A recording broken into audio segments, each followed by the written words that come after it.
Duterte patuloy daw nagsasagawa ng rally sa loob at labas ng bansa. Ang panawagan nila, mapauwi na ang dating Pangulo. Eden Santos, detalye.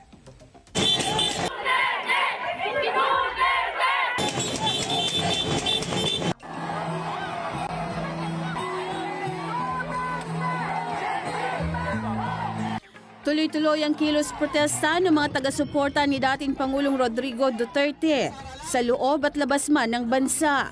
Patunay ang mga pro-Duterte rally na iisang isinisigaw, Bring Home FPRRD. We'll never get tired until you are home!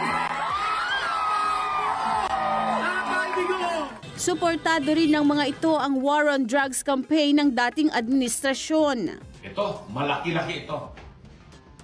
1.4 million plus surrendered for rehabilitation. Ito yung mga drug addict na isalba rin ni Tatay Digong. Ito may 1.4 million na mga drug addict.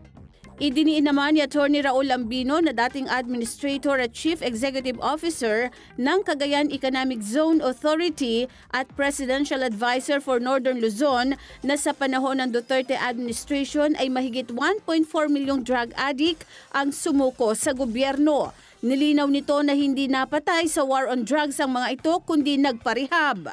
Anya ito'y batay sa datos na inilabas noong 2019 ni dating Foreign Affairs Secretary Teodoro Teddy Locsin Jr. Dagdag pa niya na nagresulta ang war on drugs sa pagbaba ng 30% ng crime rate sa bansa na kinabibilangan ng pagnanakaw, rape, violence against women at iba pa.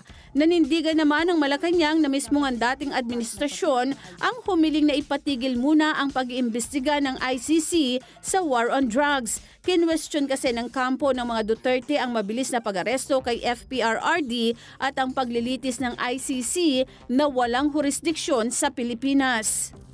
Kung meron po siguro dapat sisihin kung bakit nagpatuloy ang ICC, yun na rin po ay ang dating administrasyon dahil hindi sila agad kumilos patungkol dito sa mga kasong ito na nirereklamo patungkol sa madugong war on drugs.